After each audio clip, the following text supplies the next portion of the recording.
De Lula diz que o ministro Paulo de Tarso Sanseverino entendeu que as expressões foram usadas de forma abusiva, violando a presunção da inocência, que deve ser aplicada a todos os cidadãos. No despacho, o ministro também diz que a justiça não pode permitir que participantes das eleições deixem de observar direitos constitucionais durante a exibição da propaganda eleitoral, utilizando a justificativa de liberdade de expressão para fazer acusações que podem caracterizar crimes de calúnia, injúria ou difamação.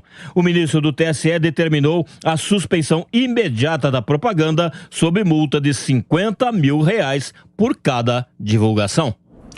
Bom, girando os nossos comentaristas, começando por você, Ricardo Salles, essa decisão da Justiça Eleitoral.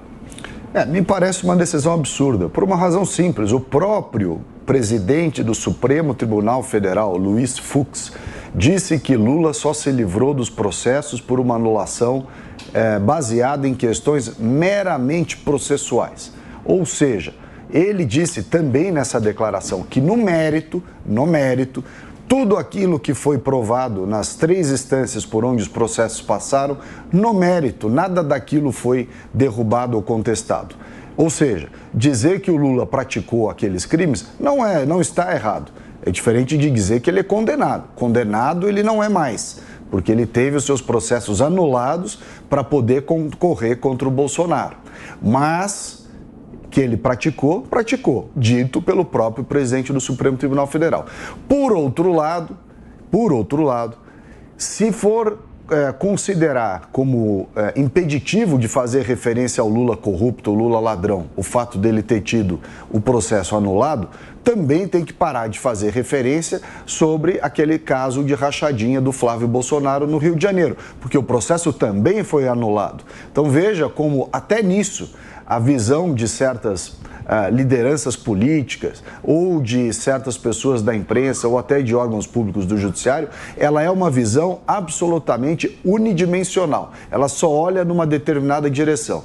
Isso está errado. A sociedade brasileira, dito pelo próprio presidente do Supremo, por vários ministros do STJ, desembargadores do TRF, juiz de primeira instância e tudo mais, demonstraram, e a sociedade sabe disso, que o mérito da questão do desvio, o sítio de Atibaia, o triplex do Guarujá, o dinheiro de não sei aonde, o recurso, o dinheiro na cueca do irmão do Genuíno, o outro Land Rover de não sei quem, o dinheiro do Palocci, tudo isso aconteceu, é fato.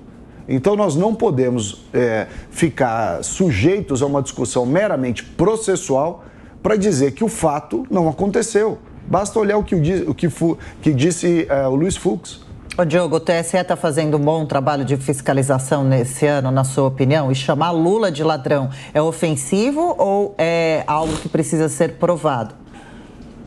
Adriana, eu concordo com o Salles nessa comparação que ele faz entre esse caso da descondenação de Lula e a anulação do processo contra o Bolsonaro nas acusações da rachadinha.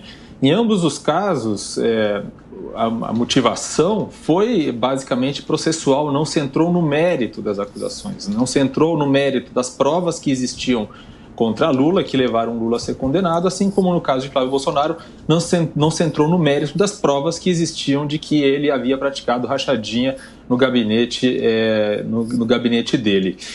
Então, de fato, a gente percebe que o TSE tem falhado muito nesse papel de árbitro dessas eleições. Mas mais grave ainda do que esses casos em que a propaganda eleitoral é restrita de alguma forma, porque isso já é uma atribuição do TSE, de tentar mediar essas propagandas para que não se extrapole um certo nível de civilidade. Mais grave do que isso são realmente os casos graves de censura à imprensa que têm emergido aí de decisões do TSE.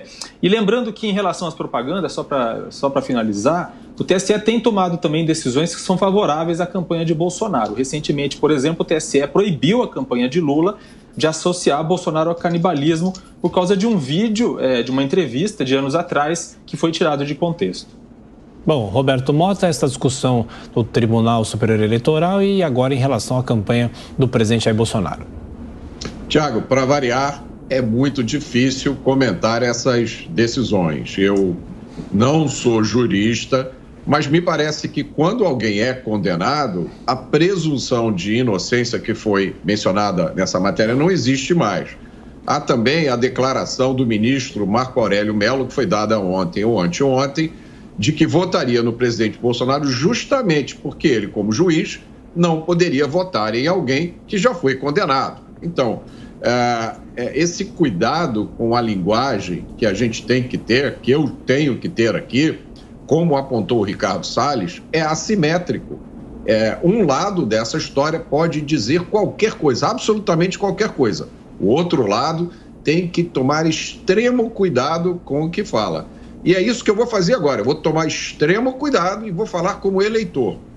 Eu vi ontem no rádio, eu estava no Uber, e eu vi no rádio uma propaganda eleitoral em que o candidato do PT dizia que tinha sido inocentado na ONU e até pelo Papa.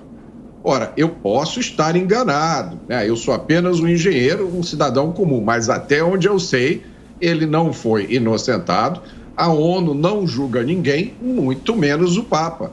Então, eu fiquei espantado como é que uma afirmação como essa pode ser veiculada no rádio, ouvida por dezenas de milhões de pessoas, muitas das quais não têm acesso às fontes de informação para verificar se isso é verdadeiro ou não, enquanto outras coisas que são ditas que são verdade estão sendo proibidas. Eu fico com essa confusão para mim.